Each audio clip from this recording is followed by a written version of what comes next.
பாலியல் வன்கொடுமையில் உண்மை குற்றவாளிகளுக்கு தண்டனை கிடைக்கும் வரை போராட்டம் தொடரும். பொங்கல் பரிசாக 1000 ரூபாய் மக்களுக்கு வழங்க அரசு நடவடிக்கை எடுக்க வேண்டும் என சேலம் மாநகர தேமுதிக சார்பில் சேலம் கோட்டை மைதானம் பகுதியில் கண்டன ஆர்ப்பாட்டம். ஏராளமானோர் பங்கேற்பு.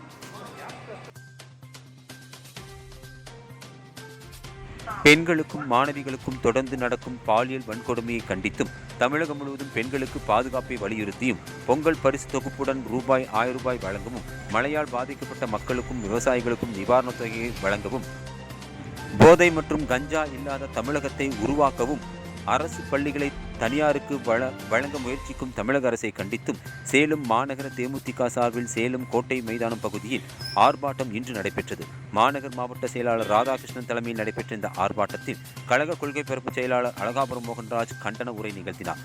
செவ்வாய்ப்பேட்டை பகுதி செயலாளர் தக்காளி ஆறுமுகம் வரவேற்புரை நிகழ்த்தினார்.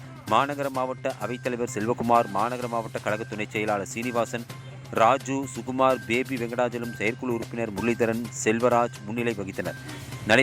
இந்த ஆர்ப்பாட்டத்தில் மகளிர் உட்பட 100க்கும் மேற்பட்டோர் கலந்து கொண்டு தமிழக அரசை கண்டித்து கண்டன கோஷங்களை எழுப்பினர். இதனைத் தொடர்ந்து கழக கொள்கை பரப்பு செயலாளர் அழகாபுரம் மோகன்ராஜ் செய்தியாளரிடம் கூறும்போது, தமிழகத்தில் தொடர்ந்து நடக்கும் பாலியல் வன்கொடுமையை ஆளுகின்ற திமுக அரசு கண்டுகொள்ளாமல் உள்ளது. குற்றம் சுமத்தப்பட்ட நபர் திமுக பிரமுகர் என்பதால் நடவடிக்கை எடுக்காமல் உள்ளனர். எனவே பாலியல் வன்கொடுமையில் ஈடுபட்ட திமுக பிரமுகர் மீது நடவடிக்கையை எடுக்க வேண்டும். ஏற்கனவே பல லட்சம் கோடி கடனில் உள்ளது என கூறி ஆண்டுதோறும் ஏழை எளிய மக்களுக்கு வழங்கும் பொங்கல் பரிசு 1000 ரூபாய் வழங்காமல் ஏமாற்றியுள்ளனர். இதனை நம்பியுள்ள ஏழை எளிய மக்களுக்கு பொங்கல் பரிசு தொகை 1000 ரூபாய் வழங்க நடவடிக்கை எடுக்க வேண்டும். மழையால் பாதிக்கப்பட்ட மக்களுக்கு, விவசாயிகளுக்கும் நிவாரணத் தொகையை வழங்க திமுக அரசு நடவடிக்கை எடுக்காமல் உள்ளது. அதனையும் வழங்கிட வேண்டும். போதை இல்லாத தமிழகம் என கூறி திமுக அரசு தற்போது தமிழகம் முழுவதும் போதைப் பொருளின் கூடாரமாக உள்ளது.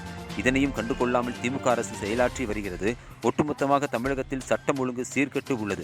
வரும் ஆட்சியில் திமுகவை விரட்டும் வரை எங்களுடைய போராட்டம் தொடரும் என தெரிவித்தார். இந்த நிகழ்ச்சியில் பொதுக்குழு உறுப்பினர் நாராயணன், நீலமேகம், ஏழுமலை, சந்தானம், கேப்டன் மன்ற செயலாளர் பன்னீர்செல்வம், பகுதி செயலாளர்கள் காத்தவராயன், அன்பழகன், ராஜா, செல்வகுமார், விஜய், சேகர், செந்தில்குமார், சேலம் மேற்கு ஒன்றியம் அப்பாவு, தெற்கு ஒன்றிய கழக செயலாளர் செல்வநேசன், கள்ளக்குறிச்சி பேரூர் கழக செயலாளர் கார்த்திவேல், 31வது வட்டக்கழக செயலாளர் சபி அகமது உள்ளிட்ட மாநகர மாவட்ட நிர்வாகிகள், சார்பு அணி நிர்வாகிகள், வழக்கறிஞர் அணி, வர்த்தக அணி, தொண்டர் அணி, தொழிற்சங்க அணி என ஏராளமானோர் கலந்து கொண்டனர்.